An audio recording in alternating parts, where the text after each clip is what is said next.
Let's just jump right in. Today, in this explainer, we're unpacking a really fascinating move by UNIQLO, their jump into secondhand clothing. But honestly, we're using that to get at a much bigger, more powerful idea. How exactly does a company take something sitting there as waste or a sunk cost and completely flip it into exciting new customer value and, well, real business opportunities? Because think about it. Why on earth would UNIQLO sell used clothes? When you or I think of the brand, we immediately picture affordable, ultra-functional, brand new basics, right? Things like heat tech or Aerism.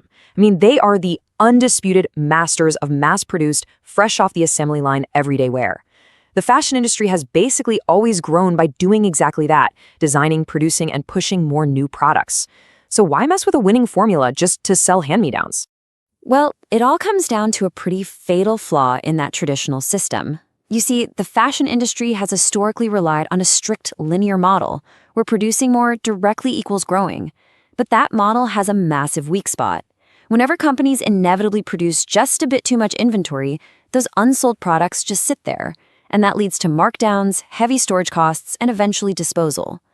UNIQLO's circular approach, on the other hand, proves that extending a product's life, collecting it, adding value, and then reselling it, can literally reshape the entire economics of a business. And that brings us to what's known in the industry as the dreaded markdown trap. It's this vicious cycle, really. Your unsold inventory forces you into these deep clearance discounts, which absolutely crushes your operating profit. And then to make up for that lost profit, you're forced to take on even more inventory risk by overproducing the next season just to survive. Store managers end up constantly stressing, how do we get rid of these clothes, instead of asking the much better question, how can we actually utilize them? So the really crucial concept we're zeroing in on here is something called value redesign. In the modern fashion business, it's not enough to just create new stuff anymore.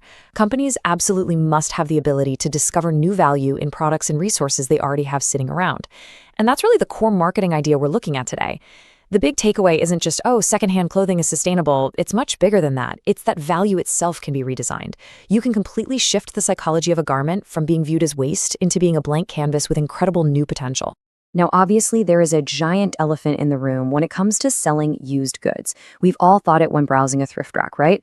Who wore this before me? Is it actually clean? Is it going to fall apart after one wash? Good marketing isn't just figuring out why customers buy, it's heavily focused on why they don't buy. And in this case, it almost always boils down to a lack of trust. If a buyer has those psychological barriers, they are keeping their wallet firmly shut no matter how great your sustainability initiative is. So to get over that ick factor, companies have to build some seriously rigorous systems. Instead of treating used clothes as just rags to recycle or donate, a brand can actively collect them, put them through professional cleaning and rigorous inspection, and maybe even redesign or remake them before selling them again. By doing this, you're transforming what is basically just an ordinary used shirt into a highly evaluated, professionally managed fashion piece. And here is where the real magic happens. Trust itself actually becomes the new added value. All those behind-the-scenes operational tasks, the deep cleaning, the strict inspections, they generate the single most important customer emotion you can ask for: peace of mind. By stripping away all that uncertainty with transparency and guarantees, the brand is essentially bottling up trust and selling it right next to the garment. The physical cotton shirt is exactly the same, but its perceived value, it just skyrocketed. Which is wild, because this flips standard retail logic entirely on its head. Think about traditional retailers. They are obsessed with consistency. They want thousands of identical shirts in every possible size, which, let's be honest, eventually just triggers a race to the bottom on price. But secondhand fashion, there might literally only be one of that item on the rack. By leaning into that fact, a brand turns what used to be a weakness, inconsistent inventory, into a massive competitive advantage, driven by scarcity. It's one of a kind.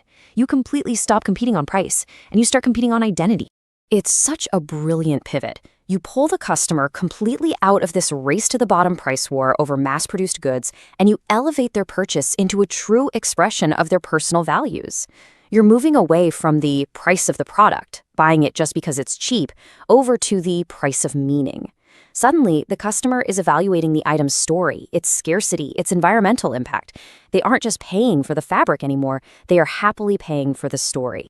And on top of all that, this completely overhauls the in-store experience. Think about it. Scarcity plus discovery plus surprise equals this thrilling new way to shop. In a normal retail store, you walk in, search for your size, grab the color you want, and leave. It's incredibly predictable. But when a space is packed with one-of-a-kind pieces, it transforms a boring retail errand into an actual treasure hunt. Customers walk in wondering, what amazing, unique thing am I going to find today? That unpredictability becomes the exact reason they want to visit. This completely changes the relationship timeline with the buyer, too. We are moving way past the old sell it and forget it mindset. Look at this circular flow. Now the customer buys a garment, wears it for a while, and then actually brings it back to the store to feed into the circular system.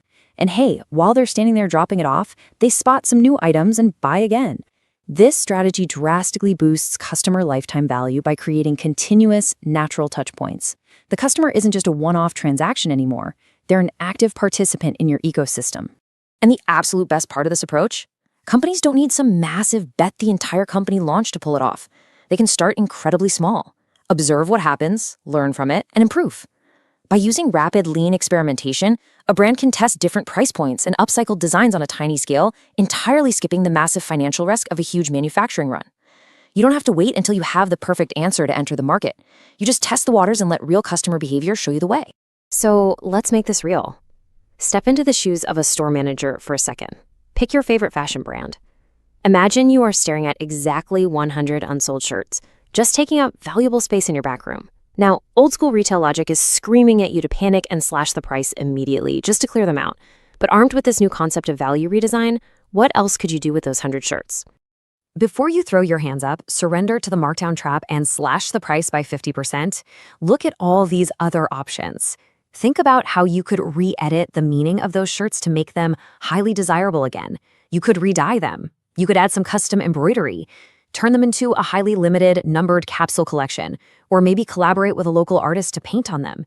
You have the power to create a totally new reason for people to buy them, actively redesigning their value instead of just destroying your margins. Of course, getting there requires a pretty major shift in mindset. We have to train ourselves to stop looking at unsold inventory as a failed product that inherently has zero value, and start recognizing it for what it usually is: failed marketing. It just means that the original way you tried to sell and position that item was slightly off. Having unsold stock doesn't automatically mean the product itself is garbage. Maybe the initial presentation, the timing, or the target audience was just misaligned. The value is still there, it just needs to be repositioned to find its true market. And when we lay this out using the classic 4 Ps of marketing, it becomes crystal clear that secondhand sales aren't just some fluffy PR or corporate social responsibility stunt. This is a highly robust business strategy. Your product is now the cleaning, redesign, and repair process. Price reflects the scarcity in the story, not a discount. Place is about engineering a highly trusted, engaging shopping environment. And promotion is all about explaining to the customer exactly why this unique, redesigned piece is actually worth choosing over something brand new.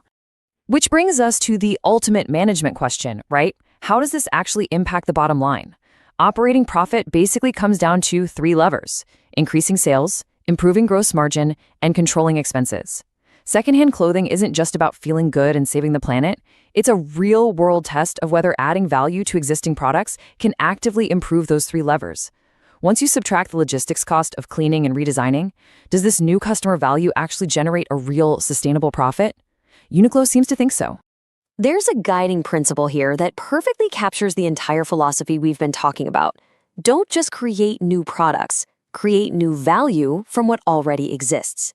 The businesses of the future are going to have to balance creating incredible new technologies and designs with the equally profound ability to rescue and elevate the resources they already have in their hands. It's really not a binary choice between new or used anymore. The winners will be operating multiple value creation systems at the exact same time. So I want to leave you with this final provocative question. How can you apply this concept of value redesign to turn your own waste, your own sunk costs, into exciting new customer value? Thank you so much for joining me for this explainer. I really hope this completely changes how you look at the concept of waste and leaves you hunting for all that hidden value just waiting to be redesigned in your own world. See you next time.